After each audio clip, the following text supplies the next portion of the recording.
पर हम लोगों का क्या स्टैंड है। तो इस मंच से जेबी केसेस के इस मंच से हम यह ऐलान करना चाहते हैं और ये बताना चाहते हैं कि जेबी केसेस मणिपुर में जो घटना घटी है उस घटना के प्रति अपना संवेदना प्रकट करती है और जिस तरीके से वहां पर हमारी मां बहनों के साथ अत्याचार हो रहा है उसके प्रति इस मंच के माध्यम से निंदा प्रकट करते हैं और ये साफ तौर पर ऐलान करते हैं कि जिस तरीके से झारखंड के आदिवासी अपने हक अधिकार की मांग कर रहे हैं और ठीक उसी तरीके से जिस तरीके से मणिपुर में शांति व्यवस्था को बहाल करने की मांग वहां के आदिवासी समुदाय के लोग वहां के लोग कर रहे हैं, उनको सरकार सुरक्षा दे और वहां पर शांति व्यवस्था को कायम करे। ये बात आप लोग कह रहे होंगे कि ये झारखंड के लिए सभा है, लेकिन मैंने मणिपुर का जिक्र क्यों किया?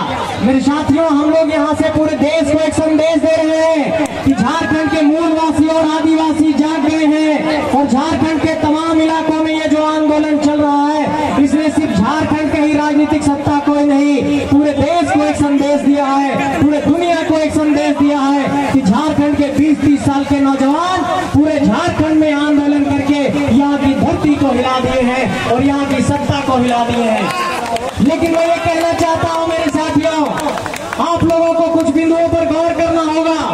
जिन बिंदुओं पर हम लोग लड़ाई लड़ रहे हैं उन बिंदुओं पर आप लोगों पर बारी बारी से एक बात कहना चाहता हूँ कि जिस तरीके से झारखंड में स्थानीय नीति की मांग हम लोगों ने 1932 के आधार पर की है और आपको याद होगा कि यहाँ पर एक विधेयक का ड्राफ्ट तैयार होकर राज्यपाल के पास भी गया था, लेकिन राज्यपाल ने उसे वापस कर दिया और झारखंड के 14 सांसद में से किसी भी सांसद ने देश के लोकसभा के भीतर इस बात की आवाज बुलंद नहीं की कि झारखंड में 1932 के आधार पर स्थानीय नीति परिभाषित होनी चाहिए।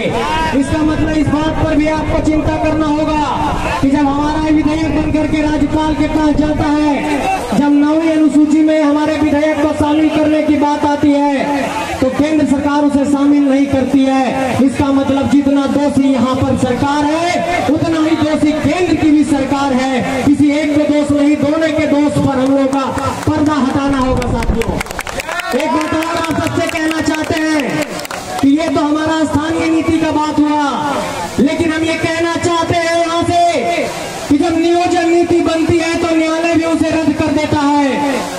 ये हम कहना चाहते हैं कि झारखंड के 3.25 करोड़ की आबादी नियोजन नीति की मांग कर रही है, स्थानीय नीति की मांग कर रही है, ओबीसी आरक्षण की मांग कर रही है। झारखंड के पूरे देश के 12-15 करोड़ की आबादी सरना धर्म कोड की मांग कर रही है। लेकिन इन सारे बिंदुओं पर आप गौर करेंगे तो सरना धर्म कोड का जो विधेयक था केंद्र में गया, रुक गया। ओबीसी का आरक्षण गया राज्यपाल के पास, राज्यपाल ने वापस कर दिया। 1932 का खतियान गया राज्यपाल के पास, राज्यपाल ने वापस कर दिया। नियोजन नीति गया हाईकोर्ट ने रद्द कर दिया। इसका मतलब चाहे न्यायपालिका हो, चाहे सरकार हो, चाहे केंद्र सरकार हो, सभी झारखंडियों के हक को मार रहे हैं और इन सब के खिलाफ आवाज बुलंद करना होगा, तब हमारी लड़ाई कामयाब होगी।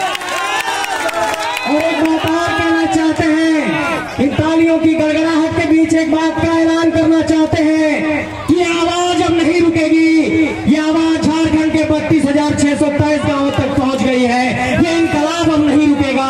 ये एक नए इनकलाब की आवाज है। ये झारखंड की धरती को जगाने की आवाज है। ये आवाज अब रुकने वाली नहीं है। लेकिन इस निरसा के धरती से एक बात का यहाँ पर आप लोगों को संदेश देना चाहते हैं कि आपको इस पहलू पर गौर करना होगा कि झारखंड के 81 विधानसभा सीटों पर, 14 लोकसभा के सीटों पर झारखंडी माटी के विधायक और सांसद बनाने के लिए आपको संकल्प लेना होगा और जब तक ये संकल्प नहीं दोहराएंगे ये धरती पर परिवर्तन नहीं होगा। मेरे साथियों, आप सबसे ये कहना चाहते हैं कि अगर यही धनबाद की धरती पर गौर करते हैं तो यहाँ के सांसद झारखंडी माटी से नहीं है, बगल में हजारीबाग की धरती है, वहाँ के सांसद बक्सर से है, उसके बाद